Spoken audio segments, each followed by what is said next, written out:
Assalamualaikum warahmatullahi wabarakatuh. Terima kasih teman-teman, kembali lagi di channel Lasmana Komputer. Oke, di video ini saya akan memberikan cara untuk memasang motherboard ya. Jadi di sini saya habis beli motherboard seperti ini ya. Ini motherboard kalau nggak salah itu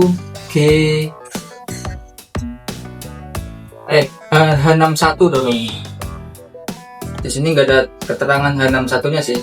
Cuma saya ingatku kayaknya aku beli H61 ya. Di sini mau saya pasang ke komputer ini. Jadi komputer ini ceritanya itu motherboardnya mati ya kan. Kemudian saya berikan, nanti kita tinggal pasang. Cuma di sini untuk front panelnya itu berbeda dengan yang standar ya. Jadi front panelnya itu harus disesuaikan nanti. Kita akan mencari jalur dari front panelnya ini supaya dia bisa nyala ya.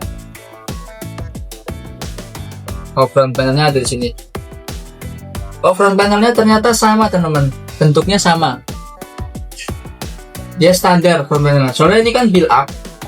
Motherboard build up itu biasanya front panelnya itu berbeda dengan yang biasa. Ternyata di sini standar teman-teman, biasa ya.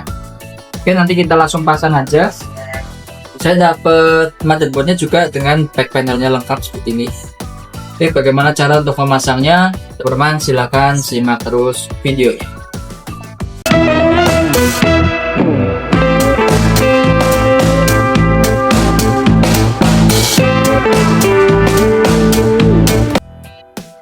Oke, jadi teman-teman di sini motherboard yang rusak itu sudah saya ambil ya.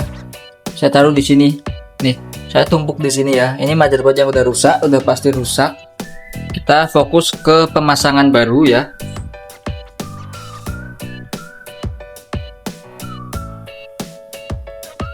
Oke, jadi front panelnya yang lama ini kita lepas ya. Caranya didorong aja. Seperti ini. Nanti setelah itu diganti sama front panel yang baru. Kemudian nanti motherboardnya tinggal dipasang ya kan. Oke, kita pasang dulu front panelnya.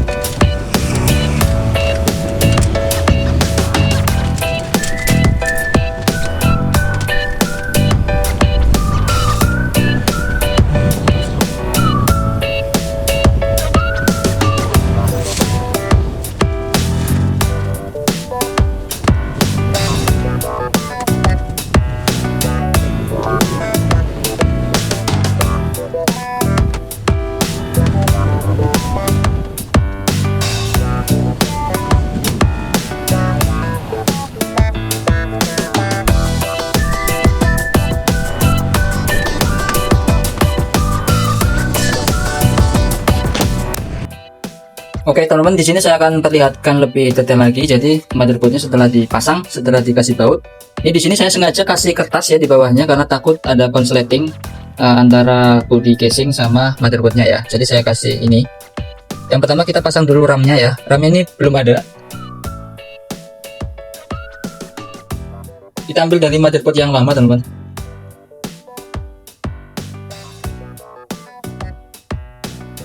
Ini motherboard yang sebelumnya yang rusak ya. Dia menggunakan DDR3 yang ukuran 2 GB, 2 keping, berarti 4 GB totalnya ya. Sini kita bersihkan dulu. Yang ini kakinya masih bersih, yang satunya ini udah ada item-itemnya kayak gini. Ini harus dibersihkan dulu. Biasanya saya membersihkannya digosok-gosok aja seperti ini.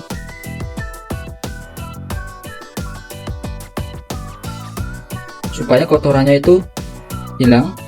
Nanti kalau sudah digosok baru disemprot sama kontak cleaner.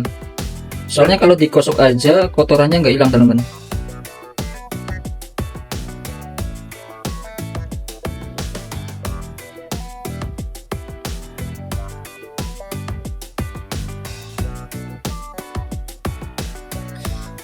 Oke teman-teman, kalau sudah dipastikan digosok semua sampai hitam-hitamnya hilang ya, kotorannya hilang, kemudian kita tinggal semprot aja pakai kontak cleaner. Di sini saya tekankan ya, kontak cleanernya khusus yang untuk elektronik ya, bukan kontak cleaner yang untuk otomotif, berbeda ya. Karena yang untuk elektronik itu tidak meninggalkan minyak, kalau yang untuk otomotif itu dia ada minyaknya teman-teman. Jadi untuk elektronik tidak cocok. Oke, selanjutnya kita pasang aja RAM-nya.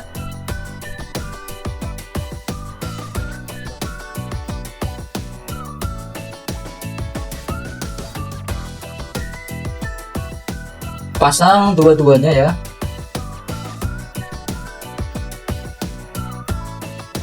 Setelah itu kita pasang power supply. Kita pasangin dulu power supply yang besar ya, posisinya ada di sini. Dia nggak mungkin bisa kebalik ya, jadi tenang aja, nggak mungkin bisa kebalik, karena kalau kebalik dia nggak akan masuk lubangnya. Pastikan sampai kenceng. Kemudian satu lagi, ini tadi yang 24 pin, kemudian ini yang 4 pin nih, warnanya kuning sama hitam seperti ini, dia nyoloknya ke sebelah sini.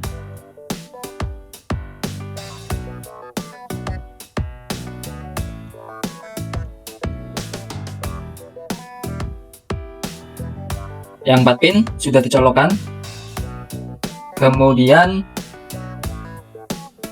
kita pasang front panel, mulai dari ini dulu, USB sama audio.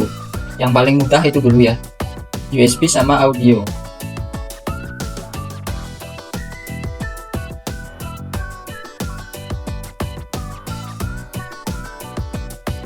Biasanya di sini ada tulisannya nih, ini audio ya kan. Kemudian ini USB. USB itu dia seperti ini ya. Di pinggiran pojok sini ada yang kosong, nggak ada lubangnya. Kemudian kalau audio dia nomor 2, pin nomor 2 ini nggak ada isinya, kosong ya.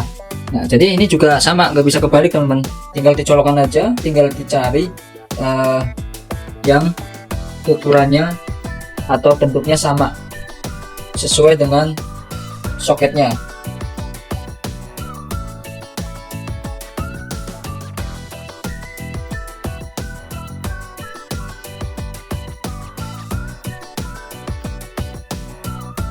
Nah, ini udah selesai. Setelah itu yang tadi dicolokkan di sini, ini audio, kemudian ini USB. Kemudian kita lebih ke yang detail lagi, yaitu tombol power ya, front panel yang switch on, reset, kemudian HDD LED, power LED ya. Ini lebih rumit, tapi kalau sudah hafal gampang sebenarnya. Cuma saya menjelaskan aja di sini ya. Switch power ya, nih. Power SW ini untuk on off, untuk menyalakan laptopnya, komputernya ya. Kemudian reset ini untuk restart ya. Ini tombol restart. Kemudian ini ada power LED ya, jadi lampu indikator yang nyala kalau komputernya nyala. Kemudian ini HDD LED, kalau dia lagi loading ke harddisknya dia akan nyala lampunya. Nah, yang biasanya kebalik itu yang ini, karena dia ada plus minusnya. Di sini kamera saya juga terbatas ya, mau menjelaskan lebih detail itu kayak kameranya tidak mumpuni teman. Kameranya tidak bisa melihat secara jelas. Kita coba pakai flash. Jadi front panelnya posisinya ada di sini. Ininya saya zoom sampai dekat ya, tapi kayaknya kameranya nggak bagus. Nih kalau saya zoom seperti ini. Oke, mungkin agak jelas ya. Kita pasang dulu yang namanya switch. Ini reset. Nah ini power SW. Power SW itu letaknya di sini. Mungkin harddisknya saya lepas dulu ya, supaya lebih gampang teman-teman. Oke teman-teman, ini harddisknya sudah saya lepas. Kita lanjut ya. Ini tadi kita mau masang power SW. Power SW posisinya di sini. Jadi patokannya yang ada colokannya nih ya, ini kan kosong, nggak ada pinnya satu. Yang pin yang paling kiri nih ya, yang sendirian ini nggak kepakai. Jadi powernya itu yang ini ya, teman-teman perhatikan aja nih, powernya yang ini, kelihatan nggak? Kemudian resetnya yang di atasnya sini, reset di atasnya teman-teman. reset. Nih, reset switch. Kalau reset dan power SW itu kebolak-balik tidak masalah teman-teman. Tetapi kalau HDD LED sama power LED itu tidak bisa terbalik. Kemudian kita lanjut ke power LED. Power LED itu sebelahnya power SW, kalau HDD LED sebelahnya ini reset. Dan yang positif itu yang paling pinggir teman-teman. Yang positif yang paling pinggir. Kita pasang HDD LED dulu ya. Ini kan ada plus dan minus. Plusnya yang ini kan berarti kita balik seperti ini. Nah, seperti ini. Plusnya yang di pinggir teman-teman. Kemudian lanjut ke power LED. Ini juga sama, ada plus dan minusnya.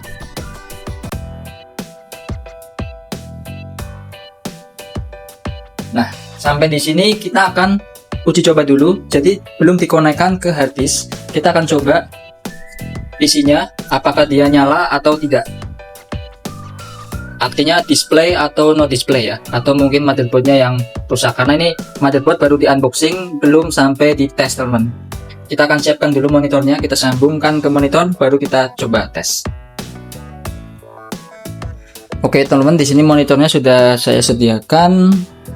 Di sini kita sambungkan cuma kabel VGA sama kabel power ya. Monitor sudah standby. Kita nyalakan, tombol powernya ada di sebelah sini. Kemudian LED-nya di sebelah sini, ini LED power, yang atas LED HDD. Ini LED HDD belum nyala karena harddisknya belum kita pasang. Kita lihat di layar, oke, tampil ya.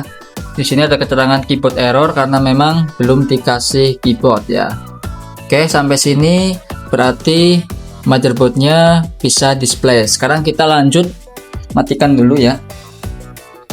Jadi awal pertama itu pengetesan display atau tidaknya dulu. Karena apa? Ketika kita sudah konekkan harddisk ya, tapi hasilnya nanti nggak display misal, itu bahayanya nanti harddisknya jadi error karena kita nyalakan matikan kalau posisinya belum display ya kan. Jadi pastikan display dulu, baru kita pasang harddisk. Oke, ini dia harddisknya ya, kita pasang dulu. Nanti kalau sudah dipasang harddisknya, kita tes lagi apakah dia bisa masuk ke Windows.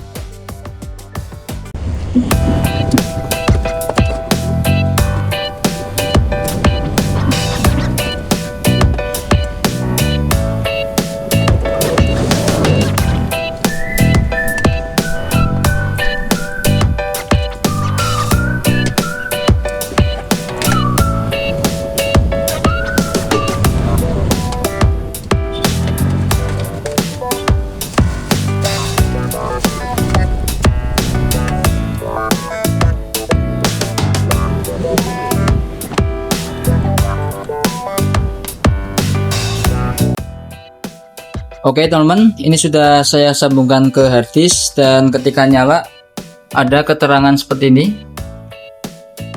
Launching startup repair sama start Windows normal. Kita coba yang ini ya. Kita enter start Windows normal. Jadi setelah diganti motherboard biasanya dia akan seperti ini. Tidak bisa masuk ke Windows-nya. Dia akan mengulangi lagi, kemudian masuk ke ini lagi, Windows Error Recovery ya. Nah, untuk kasus Windows Error Recovery saya akan videokan di video saya yang lainnya. Teman-teman bisa cari di situ Windows Error Recovery ya, cara mengatasinya. Di sini saya cuma memberikan tutorial untuk memasang motherboardnya ya. Oke teman-teman, ini sudah saya setting ulang menggunakan aplikasi Paragon ya, tapi saya tidak videokan di video ini. Teman-teman bisa lihat di video saya yang lainnya ya. Yang jelas ini sudah bisa masuk Windows, sudah normal ya setelah kita memasang motherboard yang baru. Oke, mungkin videonya sekian dulu. Terima kasih sudah menonton dan sampai jumpa lagi di video berikutnya. Wassalamualaikum warahmatullahi wabarakatuh.